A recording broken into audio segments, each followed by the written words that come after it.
السلام علیکم ورحمۃ اللہ وبرکاتہ۔ بسم اللہ الرحمن الرحیم والصلاة والسلام علی خاتم المعصومین اشرف المرسلین وعلی آلہ وصحبہ اجمعین ومن تبعہم بإحسان الی یوم الدین، اما بعد۔ خواتین و حضرات، دورہ قرآن کی آخری نشست 2024 1445 ہجری کا جو رمضان ہے، اس رمضان میں جو ہمارا دورہ قرآن ہے، اس کی آج یہ آخری نشست ہے۔ الحمدللہ، اللہ کا لاکھ لاکھ احسان ہے۔ فللہ الحمد فی الاولی والآخرہ۔ اس آخری نشست میں سورۃ النازعات کی چند آیات کا انتخاب کیا ہے، اور یہ سورۃ النازعات کا دوسرا رکوع ہے، جو سورۃ النازعات کی 27 آیت سے شروع ہوتا ہے اور 46 تک جاتا ہے، انتہا تک۔ سنیے ذرا۔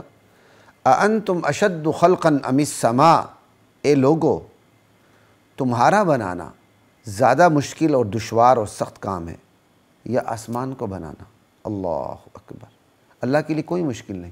اللہ صرف مخلوق کے حوالے سے بات کرنا چاہ رہے ہیں کہ تم اگر اپنی سطح پہ، اپنی عقلی سطح پہ تم یہ ذرا دیکھو، تمہیں اثر نو دوبارہ اثر نو پیدا کرنا، مرنے کے بعد دوبارہ پیدا کرنا، یہ زیادہ مشکل کام ہے یا یہ کیا کہتے ہیں آسمان کو؟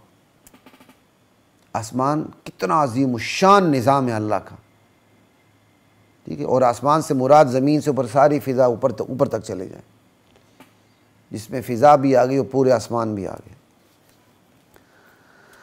لا الہ الا اللہ واللہ اکبر۔ اللہ کہتے ہیں کہ تم مرنے کے بعد جی اٹھنے کا انکار کرتے ہو۔ اگر تم اپنی عقل کو دیکھو تو تمہیں یہ آسمان بنانا زیادہ مشکل نظر آئے تمہارے دوبارہ اٹھانے سے۔ ایک دفعہ بنا دیا تو بنانے کے بعد دوبارہ بنانا کون سا مشکل کام ہے تمہارے حوالے سے؟ میرے لیے تو پہلی دفعہ بنانا، دوسری دفعہ بنانا دونوں برابر۔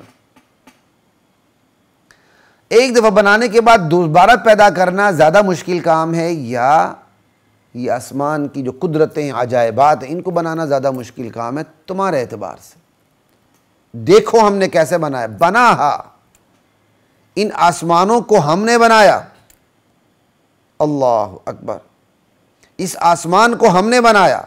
رفع سم کہا، اس کی چھت ہم نے خوب بلند کی، اونچی اٹھائی۔ فسواہا، اس کی چھت کو ہم نے اونچی اٹھا کے ہر لحاظ سے اس کو درست اور برابر کر دیا۔ وَأَغْطَشَ لَيْلَهَا، سمجھ آئی؟ اس آسمان کی رات کو ہم نے تاریک کر دیا اور اس کے دن کو ہم نے ظاہر کر دیا۔ دن اور رات کو فضا کی طرف اللہ نے منسوب کر دیا، کیونکہ فضا میں تھوڑی دیر کے لیے سورج غروب ہوتا ہے تو رات آ جاتی ہے، تھوڑی دیر کے لیے سورج طلوع ہوتا ہے تو دن آ جاتا ہے۔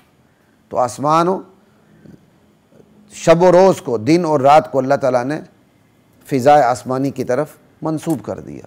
وَالْأَرْضَ بَعْدَ ذَلِكَ دَحَاهَا، اور اس کے بعد ہم نے زمین کو بچھا دیا۔ اللہ اکبر۔ اخرج منہا، زمین سے ہم نے نکالا، ماءہا، زمین کا پانی اور اس کا چارہ۔ زمین سے ہم نے پانی بھی نکالا، تمہارے جانوروں کے لیے چارہ بھی نکالا۔ والجبال ارساہا، اور پہاڑوں کو ہم نے خوب گاڑ دیا، جما دیا۔ متاعا لکم ولانعامکم، یہ سب کچھ تمہیں فائدہ پہنچانے کے لیے اور تمہارے جانوروں تک کو فائدہ پہنچانے کے لیے ہم نے یہ کام کیا۔ یہ سب کچھ جو ہم نے کام کیا تمہیں فائدہ پہنچانے کے لیے، تمہارے جانوروں تک کو فائدہ پہنچانے کے لیے۔ اب بتاؤ، یہ جو عجائبات قدرت ہے، یہ مشکل کام ہے تمہاری اپنی عقل کے مطابق، یا انسان کو ایک دفعہ پیدا کرنے کے بعد دوبارہ پیدا کرنا زیادہ مشکل کام ہے؟ آسمان کی قدرت و عجائبات زیادہ مشکل کام ہے۔ جب ہم کیا کہتے ہیں آسمان کو پیدا کر سکتے ہیں تو ہم تمہیں بھی دوبارہ پیدا کر سکتے ہیں۔ ہم ان عجائبات قدرت کو بنا سکتے ہیں تو ہم تمہیں دوبارہ پیدا کر سکتے ہیں۔ اللہ دوبارہ پیدا کرنے پر اس کو دلیل بنا کے پیش کر رہے ہیں۔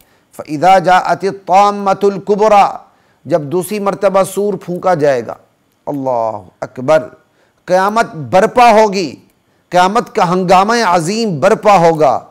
یوم یتذکر الانسان ما سعی، اس دن انسان کو ہر وہ کام یاد آئے گا جو اس نے دنیا میں کیا۔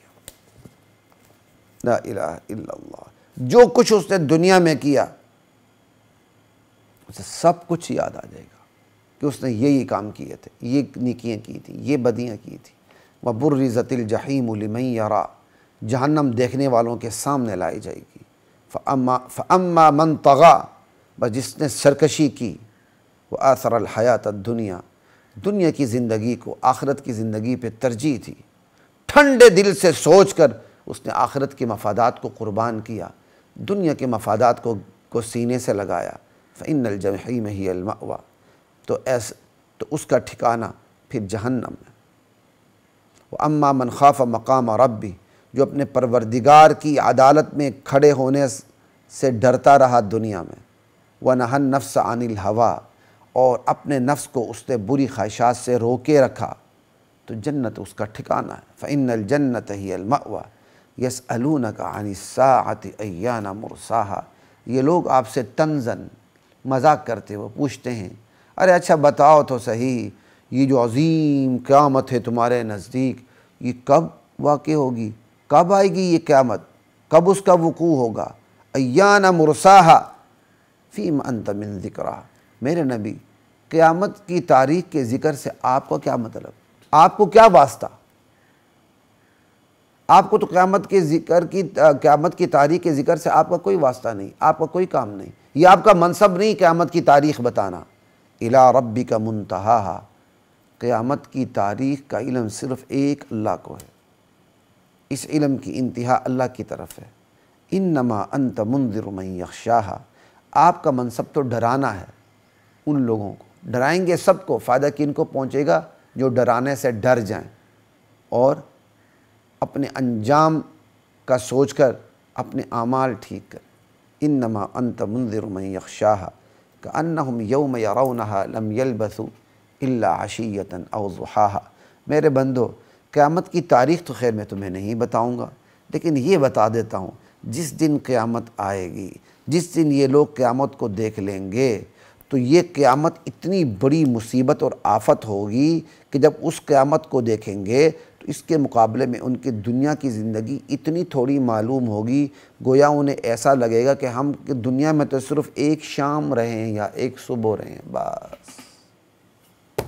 حضرات محترم، 1445 ہجری کے دورہ قرآن کی نشریات اپنے اختتام کو پہنچی آج، الحمدللہ ثم الحمدللہ۔ اللہ کمی بیشی معاف فرمائے، اللہ ہم مزدوروں کو، سننے والوں کو، سنانے والوں کو، سمجھنے والوں کو، سمجھانے والوں کو، اور اس دولت کو اپنے سینے میں رکھ کے آگے پہنچانے والوں کو، اور اس کام میں جتنے ہمارے معاونین ہیں جو چاہے اس کو ریکارڈ کر کے پہنچاتے ہیں، چاہے اس کی ریکارڈنگ میں انفاق کرتے ہیں، اپنا مال لگاتے ہیں، اپنی صلاحیت لگاتے ہیں، اپنا وقت لگاتے ہیں، اللہ تعالیٰ سب کے ساتھ احسان والا، سخاوت والا، رحمت والا معاملہ فرمائے۔ اللہ تعالیٰ ان کی نسلوں کو، ہماری نسلوں کو بھی دین دنیا کی نعمتوں سے ہمکنار کرے۔ اللہ تعالیٰ ہم سب کی نسلوں کو، سننے والوں کو، سنانے والوں کو، سمجھنے والوں کو، سمجھانے والوں کو، پھر یہ پورا انتظام کرنے والوں کو کہ جنہوں نے یہ انتظام کیا اور انتظام کرنے والے بیٹھے، انتظام کرنے والوں نے پیسہ لگایا، یہاں بیٹھنے والے بیٹھے اور یہاں ریکارڈنگ کرنے والوں نے ریکارڈنگ کی اور بڑے شوق سے اس ریکارڈنگ کو آپ تک پہنچایا تاکہ آپ دین کی بات کو سنیں، عمل کریں، لوگوں کو بتائیں۔ اللہ اپنی جناب سے ان سب کو، ہم سب کو انعامات کی بارش ہمارے پر برسا دے اور آئندہ کے لیے بھی ہمیں قرآن کی خدمت کی توفیق عطا فرمائے۔ اپنی دعاؤں میں یاد رکھیے گا، انشاءاللہ عید الفطر کے بعد اللہ تعالیٰ نے چاہا جیسے ہی چھٹیاں ختم ہوں گی ہماری نشریات کا آغاز پھر سے ہو جائے گا۔ اب ہماری کوشش ہے انشاءاللہ اللہ تعالیٰ نے چاہا ہم قرآن کریم کو الحمدللہ ابتدا سے لے کر آخر تک تفسیر قرآن میں ساتھ لے کے چلیں۔ بس آپ کی دعاؤں کی ضرورت ہے، اور اپنی دعاؤں میں بھی اپنی دواؤں میں بھی یاد رکھیے گا۔ السلام علیکم ورحمۃ اللہ وبرکاتہ۔ اور خصوصاً یہ جو آپ کے سامنے میں نے تھوڑی جو وہ قرآن کریم کی خدمت آپ کے سامنے رکھی، اسباب کے درجے میں اس میں سب سے بڑا حصہ میرے باپ کا ہے، میری ماں کا ہے۔ میرے والد میرے شیخ تھے، میرے مربی تھے، میرے استاد تھے، میرے جسمانی والد تھے، میرے روحانی والد تھے۔ قرآن سے شغف یہ میں نے ان سے لیا ہے، اللہ تعالیٰ نے انہیں ذریعہ بنایا، اور قرآن کی تفسیر میں نے انہی سے پڑھی، اور قرآن کی یہ سمجھ اللہ تعالیٰ نے ان کے ذریعے مجھے عطا کی، اور آج وہ اس دنیا میں نہیں ہیں، 3 سال سے اوپر ہو چکے ہیں، وہ اس دنیا سے عارضی طور پر ہم سے رخصت ہو چکے ہیں۔ انشاءاللہ آخرت میں جنت میں ملاقات ہوگی، برزخ میں بھی انشاءاللہ اچھے مقام پر ملاقات ہوگی۔ آپ میرے والد کو بھی اپنے دعاؤں میں یاد رکھیں، جہاں آپ اپنے والد کو دعاؤں میں یاد رکھتے ہیں، آپ میری ماں کو بھی اپنی دعاؤں میں یاد رکھیں، جس ماں نے مجھے پالا پوسا اور اتنا موقع دیا کہ میں اس قرآن کی تعلیم حاصل کر کے آپ تک پہنچا ہوں۔ السلام علیکم ورحمۃ اللہ وبرکاتہ۔